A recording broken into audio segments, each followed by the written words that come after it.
Bueno, yo antes de empezar a desarrollar este tema que os quería presentar, que tengo que dar las gracias a Easy2C, a Ricardo, a Pedro, a Jesús, a todos vosotros, que hay aquí una buena representación del equipo de Easy2C, y también a vosotros, porque estáis en un proyecto que yo creo que es único.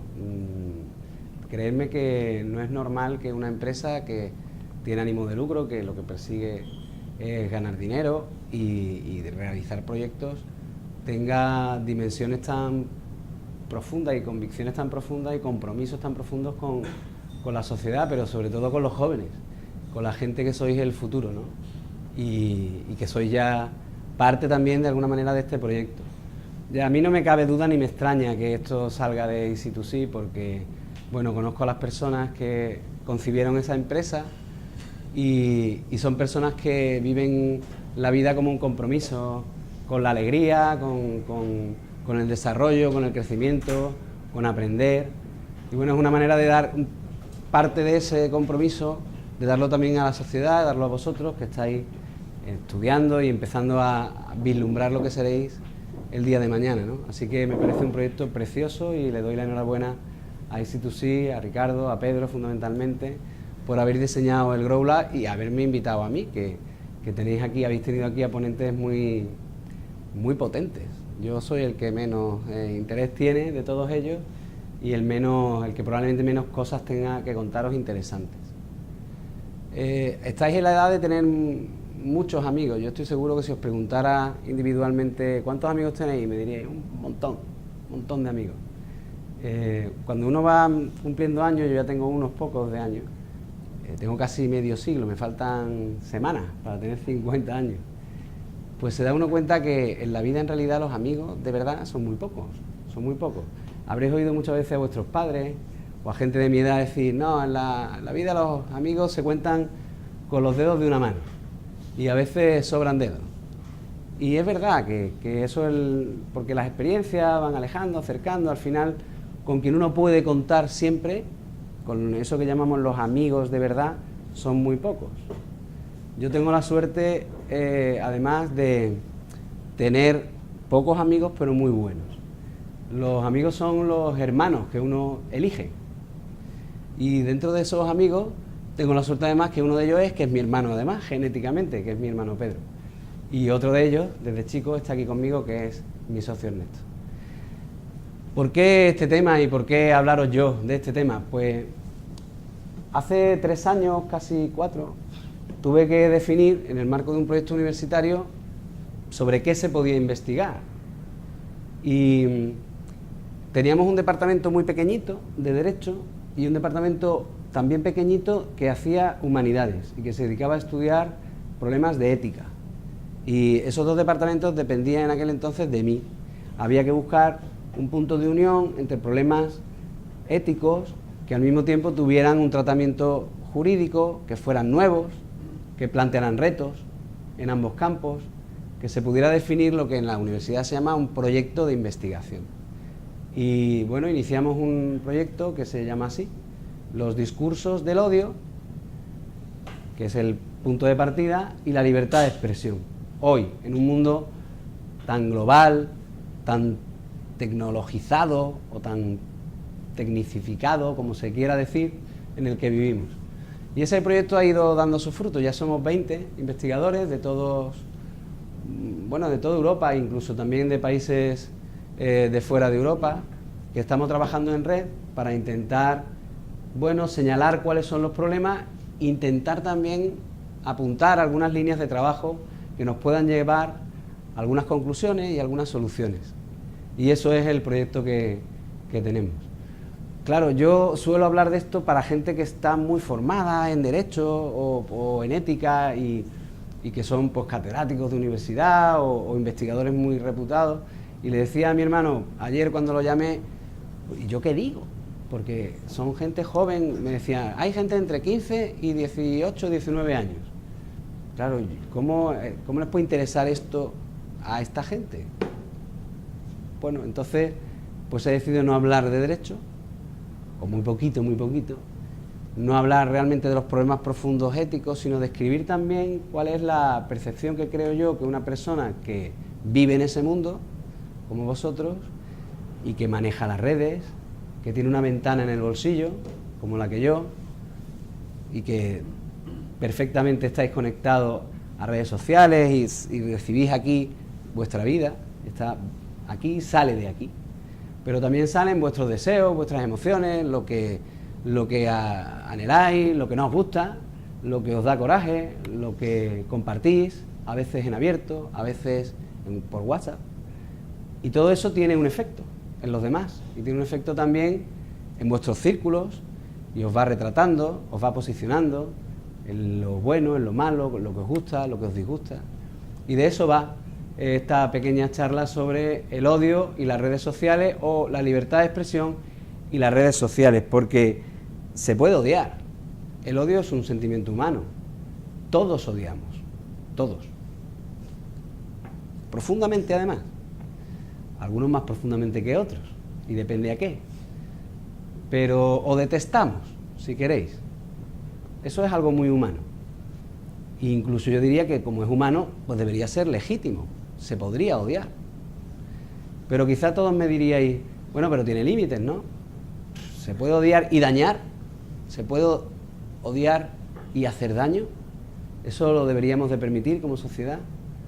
Porque el sentimiento existe y no lo vamos a poder evitar. Pues de esto, estas son las preguntas que están en el telón de fondo de lo que yo os quería contar. Antes de entrar un poco en ver de qué va esto y en qué medida me importa o no me importa, os quiero decir dos cosas. Una, yo os pido que habléis. No sé si el sonido permitirá que podáis hablar y se capte, porque lo están grabando. Pero si no es así, creo que hay un micrófono inalámbrico y a lo mejor es interesante que se oiga. Y si no es así, yo repito la pregunta. O la pregunta o la intervención para que se quede grabada y, bueno, pues tengáis acceso a todo lo que aquí se pueda decir. Pero os lo pido, porque si no lo hacéis, lo voy a hacer yo. Os voy a preguntar directamente. Porque hay cosas que os quiero preguntar, porque me interesa mucho ver cómo las veis. Sobre todo la gente más joven, sobre todo vosotros que venís de institutos y estáis ahora, bueno, enfrentándoos al mundo como personas autónomas, aunque no tengáis a lo mejor la mayoría de edad, pero sois autónomos y sois personas individualmente consideradas y al que nosotros os consideramos así, y este proyecto también. Os decía que esa es la primera cosa, y la otra es un punto de partida. Estoy deseando hacer esto. Un punto de partida porque, aunque no hay muchas palabras en la presentación, y os aseguro que a la gente de Derecho nos cuesta mucho hacer presentaciones sin muchas palabras, porque solemos hacer presentaciones llenas de palabras, ellos lo saben bien, pero no hay muchas palabras, pero hay algunas que nos sirven por lo menos para saber cuál es el punto de partida. ¿Qué ha cambiado en los últimos 20 años que no existía y que vuestra generación, la de los más jóvenes, las que estáis en torno a la mayoría de edad, por arriba o por abajo, habéis nacido ya con ella? Pero que no existía en la generación de Ricardo, que es la mía, ni la de Pedro, probablemente tampoco en la de Jesús, quizás en la de alguno de vuestros profesores. ¿Qué cosas de verdad han cambiado? ¿Qué hace de este mundo un mundo diferente? Lo primero, nosotros vivimos un cambio de era. Eso no pasa siempre. No hay tantas diferencias entre el siglo XIV al XIX, o del XVI, si me apuráis, al XIX, como las que hemos vivido en tan solo 20 años. Y todo tiene que ver con una cosa, con la revolución o la cercanía del mundo, que se ha hecho pequeño. Esa bola que tenéis ahí, pues es muy pequeña, porque no solamente nos podemos comunicar en muy poco tiempo físicamente, sino es que en cuestión de milésimas de segundo podemos llegar de un extremo al otro del mundo mediante un WhatsApp, una llamada, una conexión a internet, mediante Skype. La revolución tecnológica, lo que antes decía del móvil, ha hecho que para mí el mundo esté aquí y tengo acceso a todo lo que se me ocurra, igual que vosotros. Y también el mundo tiene acceso a mí a través de este punto o de internet. Eso ha cambiado, pero al cambiar eso, al cambiar la revolución tecnológica, ha hecho que cambie también cómo se produce la comunicación. Ellos dos que nos acompañan y que están grabando esta sesión estudian comunicación, van a estudiar comunicación y van a estudiar en su facultad que el mensaje comunicado es un mensaje que es lineal. Está el mensaje, lo que yo quiero decir, sea complicado, sea sencillo, sea expresar un deseo. Está quien lo emite, el emisor, y está el receptor. Y hasta hace muy poco, hasta hace 20 años, ese mensaje o esa comunicación se producía así, unidireccionalmente, desde el emisor al receptor. No había feedback, no había comunicaciones circulares o en red. ¿Y eso qué importa? Bueno, pues toda la visión del derecho, lo que nos ordena, el derecho es un instrumento de civilización. Lo único que pretende es ordenar cómo nos relacionamos, dar un marco a la convivencia. Pues el derecho pensaba en lenguaje analógico y sigue pensando en lenguaje analógico. El derecho sigue pensando que estos dos señores son profesionales que tienen que hacer las cosas de una determinada manera, de acuerdo a un código deontológico, y que ellos van a coger la realidad y nos la van a contar. Nos van a contar la realidad a nosotros a través de su mirada. Pero eso ya no es así. La realidad no es así. La realidad es que tú, que tú, que tú, que yo, que tú o que tú sois también comunicadores. Porque un Twitter o una foto en Instagram o un comentario en el muro de Facebook lo puede ver todo el mundo. Estáis participando de la comunicación. Y la segunda gran realidad que ha cambiado, que tiene que ver con ese achicamiento, esa jibarización del mundo, ¿no?, esa reducción, es que hoy todo eso es más cercano. Pero no es más cercano porque yo pueda acceder a ello a través de las redes, sino es que está aquí. Es que los movimientos migratorios, la globalización económica, el desequilibrio que hay entre el norte y el sur, ha hecho que la gente busque su lugar en el mundo allí donde puede vivir, donde hay riqueza o donde cree que puede tener oportunidades. Y eso ha hecho que venga mucha gente al mundo, al primer mundo, que antes no estaba aquí. Y viceversa, que el primer mundo haya llegado allí donde antes no estaba. De forma que nos encontramos hoy por la calle, en Sevilla, en Madrid, en Barcelona, en París, en Berlín, en Londres, pues a gente que no es como nosotros, que no tiene nuestro color de piel, que no habla nuestro idioma, y no están de visita, viven allí. A colectivos que viven otra realidad racial, otra realidad cultural, que a lo mejor las mujeres de ese colectivo se ponen un velo, o se cubren el cuerpo entero. Hay una realidad cultural y una realidad multicultural que nos rodea. Eso antes no pasaba. Y convivir con esa realidad de los que no son los míos, los que no son los que yo identifico como los míos, hace que las cosas sean mucho más difíciles. De hecho, muchas veces percibimos a los otros como los raros, los enemigos, los que me amenazan, porque los inmigrantes me quitan el trabajo, porque hacen que los salarios sean más bajos, y el inmigrante resulta que es árabe, y eso es porque los árabes son culturalmente distintos, o porque los chinos vienen a España y no se relacionan con nadie, y son gente rara, hablan otro idioma, tienen otra mentalidad, no comprenden nuestras identidades culturales. Esas son las dos realidades. La globalización, en toda su dimensión, no solamente la económica, que es la que más nos suena cuando estudiamos, y también la revolución digital. Bueno, pues eso presenta, o para el derecho eso ha sido un reto muy importante, para el derecho y para la ética. Porque las bases de esa convivencia que el derecho pretende ordenar, el marco de convivencia y, digamos, la identidad moral de un pueblo que nos permite reconocernos los unos a los otros y darnos, tolerar, convivir juntos, eso ha cambiado.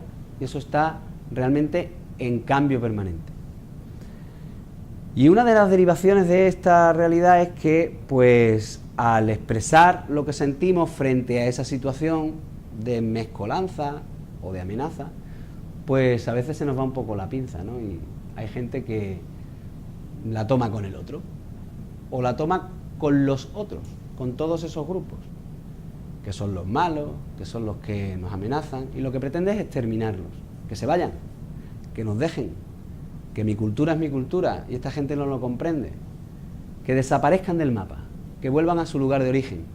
O si están aquí, que acepten las reglas del juego. Porque si no aceptan las reglas del juego, yo no los integro.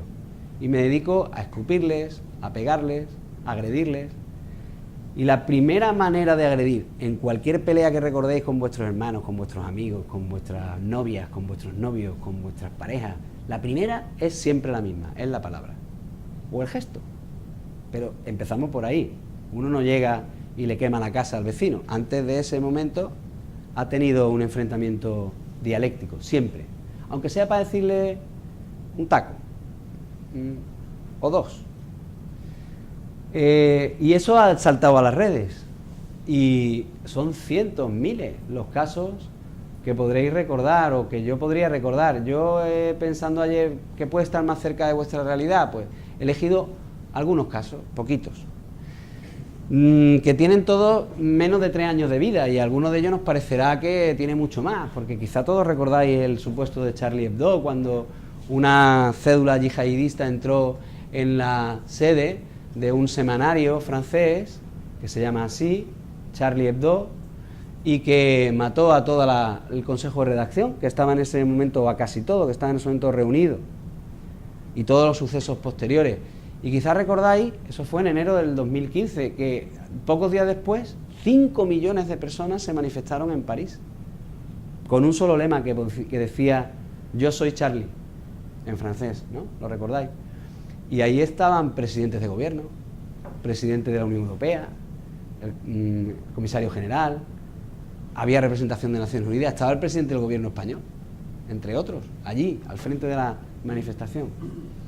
Y en el fondo lo que estaban diciendo al decir yo soy Charlie es defender la libertad de expresión que ese medio tenía caricaturizando a Mahoma.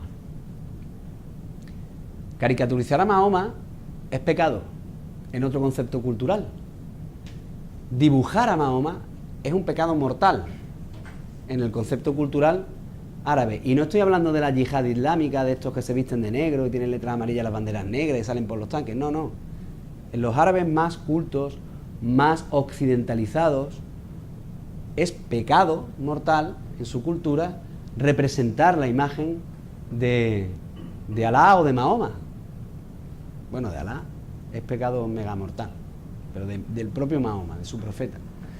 Y nosotros estábamos diciendo ahí que caricaturizar a Mahoma es una manifestación de la libertad de expresión. Seguro que en nuestras mentalidades a eso todo le damos encaje, porque estamos acostumbrados a la sátira, estamos acostumbrados a ponerle un mote al profe y a dibujarlo además con todos sus rasgos más señalados, pues más grandes, hacer bromas, porque está en nuestra cultura, es algo de nosotros mismos, pero no está en su cultura, es otra cultura. Yo no digo que la nuestra sea mala, ni la suya sea mala, ni que tengamos que imponerle la nuestra, digo que eso es así. Pero además de estos casos podríamos recordar otro que quizás os suenen más, que también están más presentes. Este fue bastante famoso. Se trata de unos titiriteros que hacen títeres en Granada, que son gente joven, artistas, bueno, que estudia Bellas Artes y que se dedican a representar con sus títeres, pues, obritas de teatro. Son muy procaces, muy agresivos, muy soeces, les gusta soliviantar, provocar. Pero es que el arte es provocación. El arte es provocación. El camino de la provocación es el arte. Y ellos provocaban pues porque los títeres pues decían Goraeta, aparecía una monja violada, se metían con la iglesia, quemaban una cruz, en su obra de arte, que ellos entendían como arte. Y un juez los imputó y empezó a investigar penalmente esas actuaciones como objeto de un delito. Un delito es una cosa muy gorda, porque un delito es algo que toda la sociedad se pone de acuerdo, además con un rango de ley que requiere que todos nos pongamos de acuerdo, porque es una ley especial, que se llaman orgánicas, que significa que la tiene que votar mucha gente, que piensa distinto. Un partido no puede solo, por mucha mayoría que pueda tener, absoluta, necesita más alianzas para decir lo que nos parece mal, lo que nos parece reprobable, y lo ponemos en un código penal. Violar está en el código penal. Pues también está en el código penal que odiar y expresar odio puede ser un delito. Eso no estaba antes en el Código Penal, está ahora, desde el año 2015. Antes no. Antes había una cosa muy próxima a eso que se llamaba la apología, que era ensalzar algo malo, hacer apología del terrorismo, viva ETA, gora ETA, el terrorismo, tal. Eso estaba, pero no estaba el hecho de odiar o de provocar el odio en otro, de hacer un discurso que haga que los demás odien a los gitanos, a los negros, a las mujeres, a los árabes, a los pobres, a los colectivos que sean. Eso es nuevo. Fueron absueltos, pero no todo el mundo pasa el filtro. No sé si conocéis a Cassandra. Cassandra es una chica de no mucho más edad que vosotros, que no sé por qué aire que le dio, se dedicó a tuitear y a hacer bromas, humor negro, en Twitter, sobre un hecho que ella ni conoció, que es la muerte de un presidente del gobierno asesinado por ETA, un presidente del gobierno de la transición, que habréis estudiado probablemente en clase, que se llamaba Carrero Blanco, y que ETA le puso una bomba, y hasta una película sobre ello, en una calle de Madrid. Cuando pasó su coche, ese coche saltó por los aires, se quedó en la azotea de un edificio de 5 plantas que estaba próximo al lugar de donde ETA había puesto esa bomba, en el subterráneo, alquilando un local que tenía subterráneo que atravesaban la calle.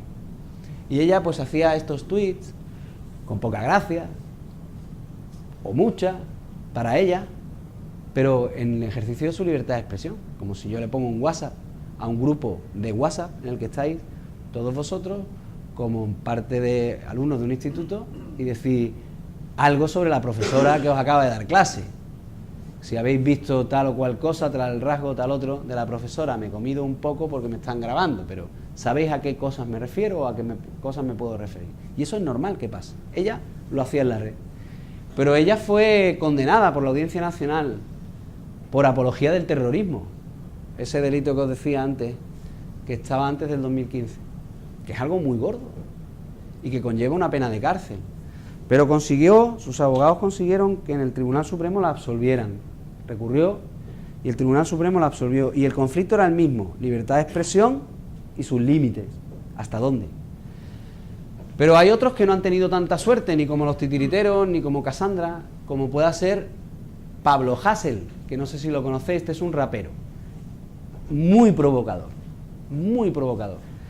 Tiene unas canciones de rap grabadas en YouTube, la podéis consultar. Algunos vídeos están censurados, que el propio administrador de YouTube censura, otros no, pero si metéis en buscador de vídeos Google Pablo Hasél, vais a ver cualquiera de sus letras, de sus canciones, y son canciones que no te dejan indiferente. No te dejan indiferente porque lo que te provocan es mucha ira, o lo que se ve en las letras, mucho odio. Pues Pablo Hasél fue condenado 2 veces por la Audiencia Nacional por lo mismo, porque la Audiencia Nacional lo condenó por un delito de odio. ¿A qué? A todo. A la corona, ensalzamiento del terrorismo, tenía un gran espectro de odio, porque de eso va su música. Y después dijo, sí, que me habéis condenado, pues otra vez lo hago. Lo mismo. Y volvió a colgar, a subir los mismos vídeos a su página web. Y le volvieron a condenar. Está en la cárcel. O el caso de Valtònyc. Valtònyc es un poco lo mismo y parecido a Pablo Hasél, solo que lo tiene bastante más focalizado, no tiene tanto abanico de odio, sino que odia 3 o 4 cosas, pero las odia mucho, mucho, mucho, mucho. Ahí están las letras de sus canciones, ahí están algunos de sus objetos de odio, el PP, la monarquía, y fue condenado a 3 años y 8 meses de prisión por hacer esas canciones y subirlas a internet. Y además el Supremo, ahora, hace poco, ha avalado esa condena que hizo la Audiencia Nacional. O sea que aquí el derecho, lo que podríamos decir, se está dedicando es a reprimir la libertad de expresión, porque entiende que no todo vale, que yo puedo odiar, pero no puedo dañar, y que si daño, puedo ser castigado como autor de un delito. Pero eso es un razonamiento muy sencillo, muy simple. El derecho no está para castigar, Esa no es la función del derecho. El derecho penal es una anomalía, es algo muy excepcional. El derecho lo que tendría que hacer es dibujar un marco de convivencia, impulsar unos valores que tienen un trasfondo ético, o deberían tenerlo, y comunes a toda la sociedad. Oye, si la sociedad es muy plural, es multicultural, pues habrá que integrar de alguna manera y recoger eso en el derecho. Hasta ahora lo que percibimos es que te puede pasar esto si te pasas ejerciendo tu libertad de expresión. Esta es la diapositiva que más letras tiene, no la voy a leer entera, pero voy a deciros algo que creo que es importante. La libertad de expresión es el derecho sacrosanto de la democracia, es el derecho más importante para construir la democracia, para construir la convivencia. No porque lo diga yo, sino porque nuestro sistema jurídico y político así lo necesita. Si uno no es libre de decir y pensar lo que le parece, no pueden vivir en un marco de libertades. Esa es la primera libertad. En la Constitución americana figura como la primera y más importante libertad, porque además sirve para construir la opinión pública. Porque lo que yo recibo de lo que dicen los demás, los medios de comunicación, lo que me llega a mis oídos, conforma mis opiniones. Lo que yo vivo, lo que yo siento, conforma mis opiniones, pero también cómo se percibe por los demás. La libertad de expresión es el vehículo que permite que yo sea libre y pienso lo que quiero, digo lo que quiero. Está muy protegida, es la libertad más protegida de todas, la más protegida, pero ninguna libertad es absoluta, ninguna, ni esa. Ninguna libertad está carente de eso, de límites. Y en la Constitución dice que tenemos derecho a expresar y difundir libremente nuestros pensamientos, nuestras ideas, nuestras opiniones, mediante la palabra, el escrito, el Twitter, el WhatsApp, el Instagram, cualquier medio de reproducción, cualquier medio de comunicación, cualquier medio, cualquier red. Si la Constitución no fuera del año 78 hubiera dicho cualquier red social, cualquier forma. Y eso sí, cuando lo que nosotros decimos no es lo que a mí me parece, fulano es un tío muy feo, zutana muy tal o muy cual, eso es una opinión, un parecer, un juicio. Cuando lo que yo digo es, cuando lo que yo expreso es un hecho, ha pasado esto o no ha pasado esto, es decir, estoy jugando con la verdad, no con la opinión, con la verdad de lo que ha pasado o de lo que pasa. Cuando califico la realidad, eso ya no es tanto libertad de expresión como libertad de comunicación, pero también la tenemos. También se nos garantiza la libertad de comunicación sobre hechos, siempre que sean verdad, veraces, creíbles. La verdad absoluta no existe, todos tenéis vuestra verdad. De hecho, la justicia lo que intenta es reproducir la verdad y calificarla y darle una consecuencia. Esa es la justicia. Pero para armar la verdad en justicia hay muchas verdades. La del acusado, la de quien lo defiende, la de la víctima o las víctimas. Son verdades diferentes. Pero eso se puede comunicar de una manera profesional. Por eso decía antes que el lenguaje, mensaje, emisor y receptor, la percepción analógica, la Constitución es analógica. La Constitución, cuando se aprobó la Constitución no había Internet, no existía, no ya solo Internet, y luego móviles. Es muy analógica. Piensa en clave analógica, piensa en los profesionales, captan la realidad y la transmiten a través de un mensaje. Por eso habla del derecho profesional de los periodistas o de la cláusula de conciencia de los periodistas. Pero como os decía antes, ninguna libertad es total o absoluta, porque se comería a las demás. Y la libertad de los demás hace que yo no pueda hacer todo con la libertad de expresión. Y la Constitución dice que hay un ámbito que llamaríamos la privacidad, donde yo no me puedo meter con mi libertad de expresión. Yo no puedo atacar la privacidad del otro esgrimiendo mi libertad de expresión, que yo soy libre. Por lo tanto, me voy a poner a espiarte en tu cuarto de baño, o voy a poner a grabar imágenes en tu casa, o voy a decir que tu novio es un tal y un cual, o que tú eres una tal y una cual, o que yo sé de tu vida y de tus andanzas y las voy a poner aquí a que todo el mundo las conozca. Porque hay unos ámbitos que son el derecho al honor, el derecho a la intimidad, la privacidad y el derecho a la imagen que yo no puedo tocar. Yo no puedo colgar en un WhatsApp la foto de un amigo mío con su novia haciendo el amor y difundirlo.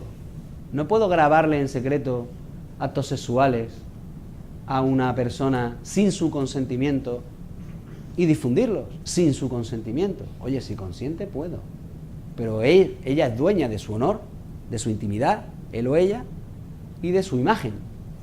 Esas son las reglas de juego. Pero una cosa muy importante, la privacidad es algo de cada uno de nosotros. Tu privacidad es tuya, la tuya es tuya, y tú decides si sí o si no, y hasta cuándo, y hasta dónde. Pero no es de los colectivos. Los negros, las mujeres, los béticos, los sevillistas, lo que nos divide, lo que nos hace distinto, lo que nos identifica, los hermanos de tal hermandad, los políticos, lo que nos clasifica, esos son grupos, son estereotipos o rasgos que califican a todo un grupo. Eso no está ahí. Los negros no tienen honor como tal. Cada negro tiene su honor, cada blanco tiene el suyo, cada chino, cada árabe, cada mujer, cada pobre, cada político. Pero como tal, no está mirando la Constitución a los grupos, está mirando a las personas. ¿Y por qué no mira a los grupos? Porque no teníamos necesidad, porque no éramos un mundo global ni multicultural, lo somos ahora. Bueno, ¿y cómo trabajamos con estas bases? ¿Cómo se protege esto? Pues no todo el mundo piensa igual. Hay distintos modelos de protección. En Europa, en el mundo más continental, tenemos una gran tradición cultural en torno al honor y a la conciencia de la privacidad. Somos muy respetuosos de la privacidad. Mientras que en otros modelos, que tienen que ver mucho con la religión, el mundo católico es muy respetuoso de la privacidad. El mundo protestante, todavía más si son calvinistas, tienen una manera de ver distinta de ver la privacidad. Os cuento una pequeña anécdota que se me acaba de ocurrir, pero yo creo que viene al pelo. Yo fui a ver muchas veces a mi hermano a Holanda, donde vivió él. ¿Cuánto viviste allí, Pedro? 6 años. 6 años. Fui muchas veces a verlo. Si paseáis por calle holandesa, son calvinistas, protestantes. No hay cortinas, no hay ventanas. Uno está en el salón de su casa y todo el mundo que pasa por al lado lo está viendo comer, cómo trata a sus hijos. Y eso aquí sería imposible de pensar. Uno echa la cortina o la persiana, porque entra en su casa, entra en su reino, donde uno hace lo que le da la gana. En vuestro caso, en vuestro cuarto o en el cuarto de baño. Pero en Holanda no pasa esto, porque hay un trasfondo religioso detrás de esto, que no toca hablar de ello ahora, pero lo hay. Y tiene que ver con esas claves morales que vienen del entendimiento de la religiosidad. Pues hay como dos grandes, en el mundo democrático, digamos en el primer mundo democrático, hay como dos grandes paradigmas, dos grandes maneras de verlo. Está la manera americana o anglosajona, más norteamericana que británica o anglosajona, del todo vale. Todo vale porque además en su Constitución tienen una primera enmienda, la primera enmienda de su Constitución, que garantiza que todo vale. Lo que llaman ellos el mercado libre de las ideas. Usted diga lo que quiera y opine lo que quiera. Si es una basura, lo que usted piensa, los demás sabrán depurar esa basura y sabrán decir esto es una basura. Por lo tanto no cuenta. Es como la palabra o la expresión también es una mercadería. Lo bueno, lo que tiene calidad, acabará reinando sobre lo que no tiene calidad, sobre lo malo, la bazofia. La bazofia se depura porque en el mercado libre de las ideas malas o las expresiones agresivas las va depurando el mercado. Eso no lo creemos nosotros ninguno, porque sabemos que se puede manipular mucho a través de la mentira, generar estereotipos, calificar a los unos y a los otros. Todos seguro que os habéis cruzado de acera alguna vez cuando habéis visto una persona que no, étnicamente, no es como vosotros. Hombre, si es una tipa rubia de 1,80 m que viene de Suecia, a lo mejor no. Pero si se trata de un señor negro con aspecto de, además, pobre, que está empujando un carrito, lleva 2 perros al lado y va hablando a gritos porque tiene una perturbación mental, a lo mejor sí. Y si va acompañado, seguro que sí. O sea, hay cosas que rechazamos casi por instinto y que no tiene que ver con nuestra manera de percibir el mundo. Pues en Europa pensamos que no todo vale, que solo vale aquello que no ofende. Mire, usted puede decir lo que quiera, pero lo que no lo puede hacerlo es gratuitamente. Ofender por ofender, derecho a insultar no tiene usted. El derecho al insulto no existe, dice nuestro Tribunal Constitucional. Pero dentro de que somos distintos, más o menos coincidimos en lo mismo. La libertad de expresión tiene pocos límites, muy pocos. En Europa, no ofender. En Estados Unidos, no incitar al delito, nada más, que es distinto. No incitar al delito. Pero yo puedo decir todo lo que quiera. Nos parecemos, con lo que no nos parecemos nada son con los modelos totalitarios. En los modelos totalitarios, lo que rige es la prohibición. No hay libertad de expresión. No hay libertad de expresión en Corea, como no la hay, del norte, como no la hay en Cuba, como no la hay en los países árabes, en muchos países islámicos, que son muchos más que los otros. Los modelos totalitarios en relación a la libertad de expresión no son 4 ejemplos, sino que es un gran mundo que tiene que ver con Asia, con una parte de Asia, con África, que tiene mucho que ver con el África subsahariana, y bueno, pues tienen peso, y están en ese mundo pequeño también. Y hubo un caso muy conocido, que voy solamente a citar, que se conoce como el caso de la blasfemia. Para los árabes, los países árabes, nuestro modelo de libertad de expresión es un escándalo. Eso de que aquí se pueden hacer chirigotas sobre el presidente del gobierno en Cádiz en los carnavales, o caricaturas sobre Mahoma, para su cultura del respeto al otro y del respeto a los símbolos y de la iconografía religiosa, eso es un escándalo, como para nosotros sería escupir por la calle o escupirles al otro como forma de saludo, un escándalo. Y pasó una cosa que vosotros no conocéis probablemente, que fue que un semanario, un diario holandés, no el Charlie Hebdo, que es francés, otro, empezó a publicar también viñetas de Mahoma, hace ya mucho tiempo de esto. Y hubo un señor que se llama Salman Rushdie, que publicó un libro que se llamaba Los versos satánicos, donde se hablaba mal de Mahoma y de ciertas manifestaciones de la cultura árabe. Y en Europa acogimos todo eso muy bien, porque el Jigen Postal, que era el diario holandés, era europeo. Salman Rushdie fue amenazado de muerte y se vino a vivir a Londres.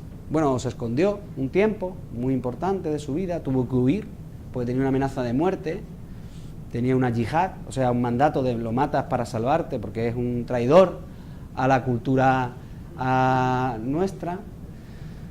Y en los países árabes fue tal el movimiento a nivel internacional que se provocó con el caso Salman Rushdie versos satánicos, que los países árabes llegaron a Naciones Unidas y dijeron: mire usted, ya está bien, vivimos en un mundo global, pero no todo vale para mí, por lo tanto, penalicen ustedes la blasfemia religiosa, que en sus países tan libres, tan tolerantes, sea delito blasfemar, porque allí viven muchos árabes que no pueden, y nosotros vivimos aquí y no podemos soportar, porque es como si ustedes le pegaran a mi madre, no podemos soportar esta situación. Se derivó de ahí una polémica que acabó en una resolución de Naciones Unidas y todo, en la que recomendaba, en el año 2011, recomendaba que se regulara la blasfemia como un límite, la ideología religiosa, la simbología religiosa, un límite a la libertad de expresión, un límite nuevo, un límite distinto, más profundo. Al final tiene que ver con cultura. Y en este contexto, ¿a qué llamamos nosotros discurso del odio? Que os decía que era algo nuevo. Pues el discurso del odio, este señor con pinta de hindú, que lo es, pero es un hindú, es un inglés de origen hindú, que es un profesor de una universidad inglesa y que tiene ese nombre hindú, Birku Parekh, es quien mejor lo ha definido. El discurso del odio no es odiar a una persona concreta, porque eso ya estaba protegido, eso ya estaba en la protección de la privacidad, eso ya estaba en la cultura tradicional, analógica, ya estaba en la Constitución, eso no es lo de hoy. Odiar, en este contexto, el discurso del odio es cuando yo lo dirijo indiscriminadamente contra un colectivo porque ese colectivo no me gusta, porque lo detesto, porque quiero exterminarlo, acabar con él. Los judíos para Hitler, los musulmanes para gran parte del mundo occidental, los inmigrantes, los pobres, los homosexuales, cualquier rasgo identitario de un colectivo que yo no soporto y odio, y le doy a la tecla del odio, que es la tecla del odio del ordenador, la que aparece, o la tecla del odio del Twitter, o la tecla del odio de la canción rapera, o la tecla del odio de Instagram. Esos son los grandes retos del discurso del odio como novedad. Y hay una fábula de un autor clásico griego, se llamaba Esopo, pero que recuperó un autor francés, La Fontaine, que es el que ha hecho todas las fábulas. Las fábulas son cuentos con animales, a través de los cuales queremos decir algo importante. Que yo utilizo siempre, que es la fábula del lobo y el cordero en el arroyo, y que os resumo, porque es el discurso del odio. El lobo llega a un arroyo donde está bebiendo un corderito, y le dice: oye tú, te estás bebiendo mi agua, la estás manchando, porque yo bebo corrientes abajo, tú estás bebiendo aquí, y tu saliva, que me da asco, porque proviene de lo que más odio, que eres tú, no la soporto, deja de beber.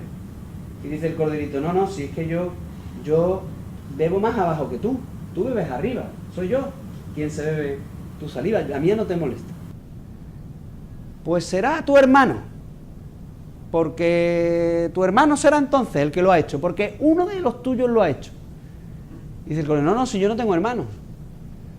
Pues será tu madre, uno de los tuyos son los que me fastidian la vida. Y el corderito, cuando se queda sin argumentos, porque la realidad, lo que él le está contando, el otro no la quiere oír, pues el lobo se lo come. Ese es el odio, porque lo que busca el lobo en realidad no son razones, no es discurso, aunque le llamemos discurso del odio, no son razones, lo que busca es exterminar al otro porque es el otro, porque me amenaza, porque me molesta. Pese a ello le llamamos discursos del odio porque proviene del inglés, pero está mal puesto el nombre. Porque en inglés se dice hate speech y no es speech, es hate. ¿Y qué hacemos con el hate speech? ¿Cómo lo protegemos? Fijaros, no os preocupéis que ya estoy acabando, no queda mucho más que contar. ¿Qué hacemos con el hate speech? Pues hemos hecho muy poco, y lo que hemos hecho está mal. Y lo que estamos haciendo no es la solución. Lo que hemos hecho es lo primero que hacen nuestros dirigentes cuando hay una amenaza social, que es prohibirlo y penalizarlo. Prohibir y penalizar. El derecho no es eso, solo. Eso es una vertiente del derecho. El derecho no es para castigar al que se sale de madre. El derecho también tiene un potencial muy importante para prevenir, para conformar, para generar una realidad, no solo para darle en el coco al que se despista o al que se sale del plato. Pero nosotros hemos cogido el problema por los pelos y lo hemos cogido por ahí y hemos dicho, bueno, pues vamos a generar un delito del odio. Y tenemos un delito del odio que ocupa 2 páginas del Código Penal. Un artículo enorme donde se tipifica el odio como provocación, como difusión de las ganas de exterminar a un grupo porque alguien pertenece a ese grupo. Y nos ha dicho el Consejo de Europa, que es una institución que no es la Unión Europea. La Unión Europea es la que estudiáis en el colegio o el instituto. El Consejo de Europa es una cosa distinta, es una institución que pretende construir Europa desde lo político, desde lo social, no desde lo económico, que es la Unión Europea. Pues el Consejo de Europa nos dijo, oye, hay otra manera, menos fuerte, que meter a uno en la cárcel porque hace un rap. Hay otras formas. El derecho conoce otras formas de represión menos duras, menos radicales. Usadlas. Y me he dicho, vale, pues esas también. y las hemos usado. Y todos sabéis que si vais al campo del Betis o al campo del Sevilla y decís, en este momento tenéis que hacer la cámara, ¡pi! Hijo de puta los Vérticos, hijo de puta tal, os arriesgáis a que vuestro club, en el que estáis animando, como ese chaval, niño, que aparece ahí, sea sancionado. Pero no lo meten en la cárcel, no te meten a ti, ni al club le sancionan. Con un partido, con 150.000 euros. A Sevilla, que es mi equipo, lo han sancionado un montón de veces por este asunto. O si hay un daño, páguelo.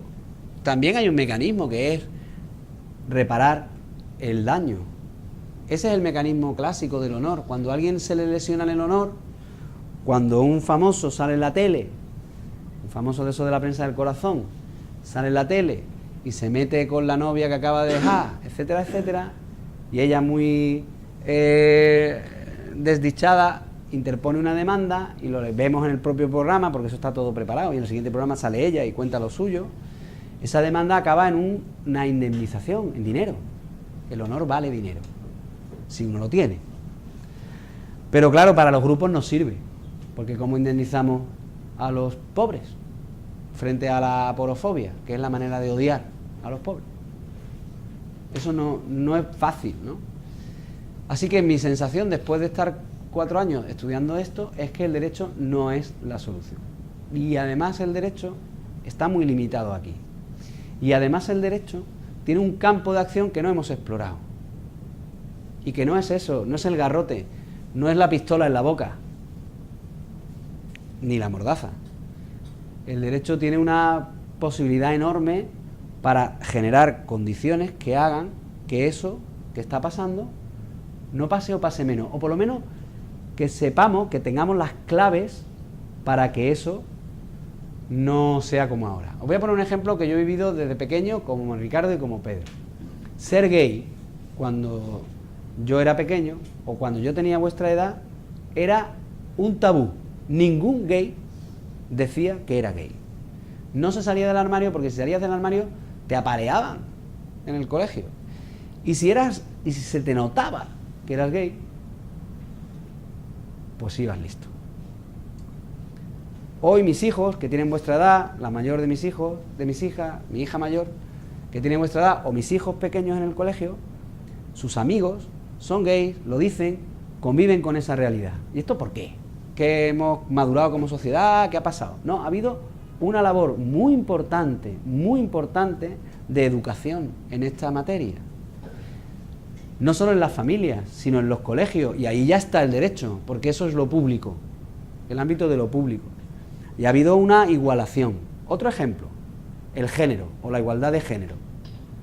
Cuando yo era pequeño, no había claves de género en el lenguaje, ni en las profesiones, y había una desigualdad enorme de las mujeres cuando estudiaban o cuando accedían a las profesiones.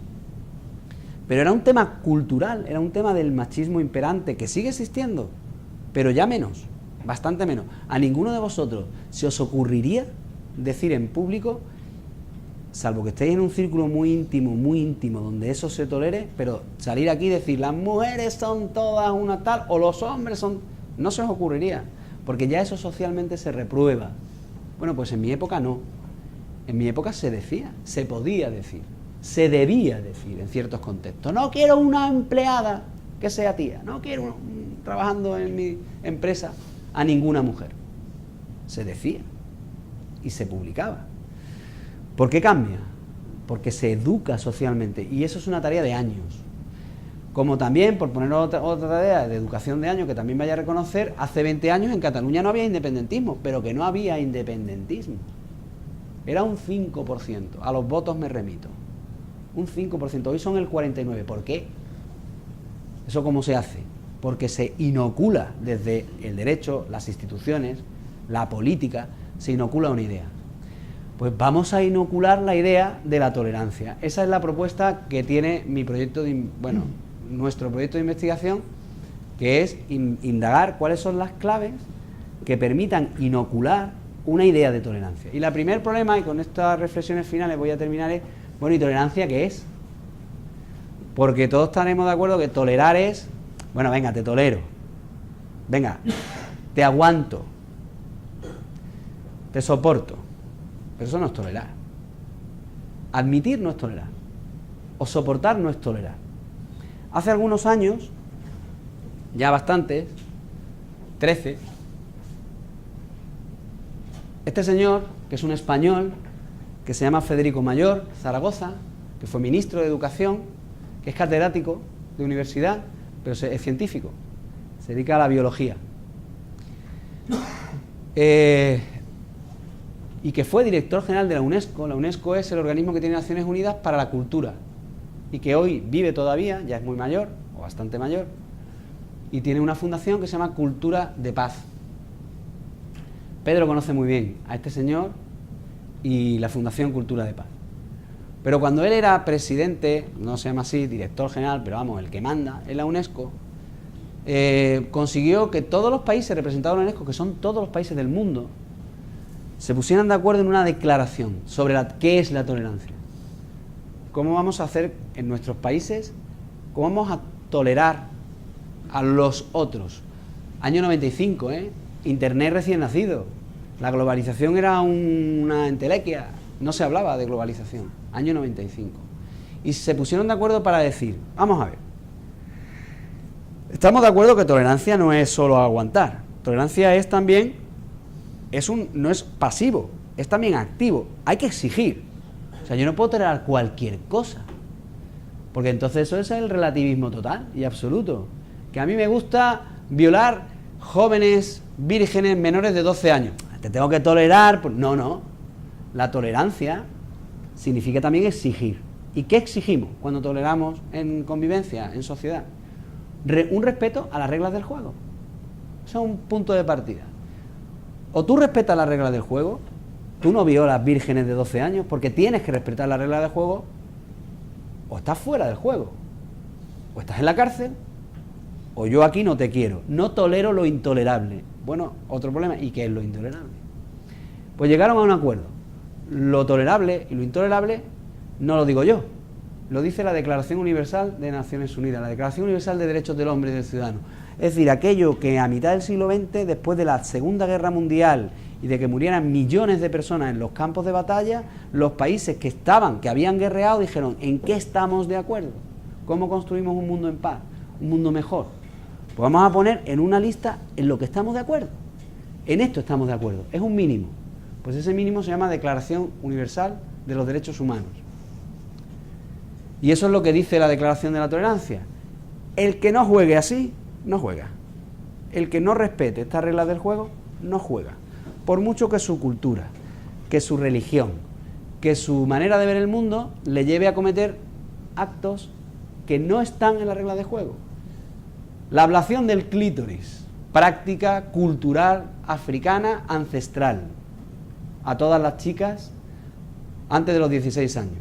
¿Mire usted? Pues no toleramos la ablación del clítoris por muy milenaria que sea su tradición cultural. Eso lo reprobamos. Pues ese es el mínimo común denominador. Y este es un buen punto de partida. Y hay después algunas cosas más, 2 o 3 diapositivas más, nada más, porque este punto de partida ha tenido después su pequeña evolución. Casi cuando la UNESCO estaba firmando esa declaración de la tolerancia, un poquito antes, había 2 señores muy famosos, muy importantes, los 2 premios Nobel, los 2 de Harvard, que sabéis que es la universidad que más premios Nobel tiene del mundo.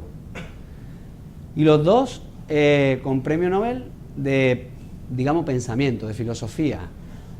Este señor de la izquierda, que es americano, aunque se llama Fukuyama, y que es profesor en Harvard, y este señor de la derecha, que se llama Huntington. Este señor de la izquierda escribió un libro muy importante que se llamó El fin de la historia, y lo escribió cuando cayó el muro de Berlín, y dijo, ya está todo arreglado, ha ganado el capitalismo, ya sabemos cuáles son las reglas del juego, ya no hay bloque, ya no están los otros, ya no están los rusos, ya no está el comunismo. Por lo tanto, las reglas del juego son las del mundo occidental. Ya viene la paz, ya se ha acabado el problema de la historia, se ha acabado la historia, esta es la historia a partir de ahora, como un todo lineal. Su profesor, mucho más inteligente que el alumno, Huntington, el profesor, era profesor de Fukuyama, al año de hacer eso Fukuyama saca otro libro para contestarle, que se llama El choque de civilizaciones. ¿Quién llevaba razón? Y decía Huntington, miren, estamos en un mundo que empieza a ser multicultural, que tenemos lo distinto al lado. Esto va a acabar, esto se ve venir, que se ve venir, que esto va a acabar mal. Pues llevaba razón Huntington. Esa es la fotografía de las Torres Gemelas, que el 11 de septiembre del 2011, mayo, el 2011, confundo la fecha con los atentados de Madrid, pero caen por odio frente a Occidente. Estamos en un choque de civilizaciones y el punto de partida para ese choque de civilizaciones, creemos nosotros, lo ha sentado este otro señor de aquí, viejecito venerable que todavía vive, que mi hermano Pedro y yo hemos tenido la ocasión de conocer en Roma, no hará mucho, 2 años. Se llama Charles Taylor, es un australiano que tiene muchos libros, pero tiene un libro que se llama Multiculturalismo y Política del Reconocimiento. Y dice, más o menos en su libro, tolerar no es solamente lo que decía la UNESCO, que es exigir. Porque yo puedo exigir reglas de juego, pero no aguantar al otro. Y que me parezca algo que abominable y que debo exterminar. Porque al final, sí, de tapadillo, acepta la regla de juego, sí, me dice que sí, que es demócrata o que cree en esto, que tal, pero en el fondo, a su mujer la viste de negro cuando sale a la calle, o en el fondo pone bombas, o las puede poner cuando se extreman las posturas, o en el fondo es una persona que tiene otra raza, que es inferior, que huele mal, que es pobre. Pues en ese fondo, para evitar que la semilla del mal anide en las sociedades que conviven, Taylor dice que lo primero que hay que hacer es reconocer al otro. Sí, tú existes y además eres igual que yo. Eso ya es mucho, ¿eh? Yo no me sitúo en un pie sobre ti de superioridad, no te miro desde arriba, yo te miro desde de frente y tú a mí también, somos iguales. Tomando esta idea, una discípula española, bueno, que se considera discípula, aunque sus maestros son otros, y que vosotros seguro habéis estudiado, digo seguro porque conozco los libros de mis hijos y aparecen los libros de mis hijos y están en 3 colegios diferentes. Se llama Adela Cortina Orts, es una catedrática de ética política de Valencia y en vuestros libros, si habéis estudiado asignaturas como filosofía o como ética o habéis estudiado educación para la ciudadanía, aparece esta señora. Esta señora tiene una tesis que va un poquito más allá de Taylor. Esta es mejor alumna que Fukuyama. Y va un poquito más allá y dice, es que la tolerancia no es solamente exigir, no es solamente reconocer en igualdad, es que además el otro me puede aportar algo. Yo tengo que estar abierto al que el otro me aporte algo. El otro me aporta algo aunque sea lo más diverso a mí. El multiculturalismo es riqueza. Eso nos enriquece como personas. Tiene un libro que se llama La ética de la razón cordial, donde lo que viene a decir es esto. Y es que el verdadero espíritu de la tolerancia es el arte de vivir siendo feliz y en compañía con gente distinta. Que es como nosotros vivimos con gente distinta, porque vamos a vivir con gente distinta. Vivimos en una sociedad con gente distinta, con gente que no piensa lo que yo pienso, que no opina lo que opino, que no cree en lo que yo creo, que detesta lo que yo creo. Y esto es súper difícil, ¿no? Esto sonará vaya pastelazo que me acaban de decir, porque esto es como los mundos de Doraemon, donde todo puede ser un mundo feliz, es una aspiración naif. Vaya conferencia con poco contenido, porque me han dicho algo que es absolutamente evidente. No, Ricardo ha dicho una cosa al principio que no estaba preparada, porque yo no he hablado con Ricardo de esto, Pero él ha dicho que cuando me presentaba y me tocaba el hombro y decía, porque yo hablo con el amigo, hablo con él, decía que es complicado conseguir, o creo yo que quería decir que es muy complicado conseguir estos grados de consenso. Esto es un pequeño homenaje a este sector de la clase, porque este señor es Carrillo Salcedo, que es el profesor que da nombre a vuestro instituto. Además era mi padre y el padre de Pedro. Y él se pasó toda la vida diciendo que los derechos humanos son la gran conquista de la humanidad, pero que el sueño de la humanidad es hacerlo realidad. Una cosa es alcanzar conquistas sobre el papel y otra cosa es vivirlas. Yo puedo decir que te amo, pero ámame de verdad. Hechos son amores, ¿no? Y no buenas razones. La realidad, el día a día, lo que hacemos, es ahí donde hay que construir eso. Y él tenía, desde hacía mucho tiempo, una idea de cómo hacerlo, y era la educación. Pero no la educación de la universidad, a la que todos, en su época no todos llegaban, y hoy tampoco. Ni la de los institutos, ni la de los colegios solo, sino la educación, la que nos damos los unos a los otros. Vosotros os educáis, cuando compartís con amigos una cerveza y os vais de litrona, estáis educando, estáis conviviendo, convivir es educar. En todo lo pequeño, en todos los actos de la vida, creerse un código, creer en algo que justifique mi manera de comportarme. Eso es lo que él decía sobre los derechos humanos, hacerlo un sueño que hay que hacerlo realidad, a través de la educación. Él decía, ya fue nombrado hijo predilecto de Andalucía, y hizo un discurso donde dijo algo que escandalizó a muchos, pero que a los que lo supieron entender, más que escandalizarlo, lo llenó de ilusión. Y dijo, miren ustedes, señores, la educación es el único instrumento que hay para subvertir el desorden establecido. Es lo más revolucionario que hay. Lo que hace EasyToSee con este programa es eso, es subvertir el desorden establecido, es dar oportunidades y es generar encuentros imposibles. Eso es lo que dice el artículo primero de la Declaración Universal de Derechos Humanos. Eso sí que es naif, ¿eh? Eso sí que es simple, eso sí que... O sea, yo habré dicho algo antes que alguno pensará, vaya bobada. Bueno, pues esto lo dijeron todos los países de la Asamblea General de Naciones Unidas con sus máximos representantes, gente muy sesuda, y que dijo esto. Este es el sueño, no es la realidad. Todos los seres humanos nacen libres e iguales en dignidad y derechos, y dotados como están de razón y conciencia, deben, es un deber, comportarse fraternalmente los unos con los otros. Bueno, pues esta es una tarea que no es para los dirigentes, no es para el presidente del gobierno, no es para el profesor que me da clase, no es para el directivo que dirige mi trabajo en la empresa, no es para mi madre, no es para mi padre, es una tarea para ti, es una tarea para cada uno de nosotros. Esa declaración la escribió de puño y letra, la iba escribiendo la mujer del entonces presidente de los Estados Unidos, que era Franklin Delano Roosevelt, y su mujer Eleanor Roosevelt. Hay una canción de los Beatles, los Beatles es un grupo de mi época, bueno, para aquellos que, pero seguro que habéis oído hablar de los Beatles, que se llama Eleanor Roosevelt. Yo aconsejo que la bajéis en YouTube o que la veáis, Eleanor Roosevelt. Porque Eleanor Roosevelt es de las personas más interesantes, de esos secundarios de la historia, de esos que nadie conoce. Que todo el mundo conoce a Roosevelt, pues sabe las películas, o todo el mundo conoce a Churchill, pero nadie sabe quién se acostaba a su lado. Y a lo mejor era una persona también muy importante.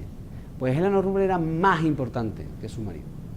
Eleanor Roosevelt dice que los derechos humanos no viven en la Declaración Universal, que ella escribió, sino que los derechos humanos viven en lo pequeño, en el día a día, en lo cercano, y que estamos nosotros compelidos, cuando dice deben comportarse fraternalmente, en analizar cada acto nuestro en ese marco, en ese prisma, porque si no lo hacemos, el riesgo que corremos es odiar o acabar odiando, y el odio es miedo por ignorancia. Esa es la mejor definición del odio que yo he oído nunca. ¿Qué es odiar? Es tener mucho miedo a algo porque lo ignoro. Os pido perdón porque os dije que os iba a hacer hablar, dinamismo y tal y cual, que íbamos a... y no ha hablado nadie, pero porque tampoco lo he dejado yo, no lo he permitido yo, disculparme. Pero bueno, esto es un poco lo que os quería presentar, y muchísimas gracias por la invitación, de nuevo, a Ricardo y a Pedro, y por vuestra paciencia y por vuestra atención, porque aunque no hayáis hablado, os he visto muy atentos. Así que muchas gracias a todos. Bueno.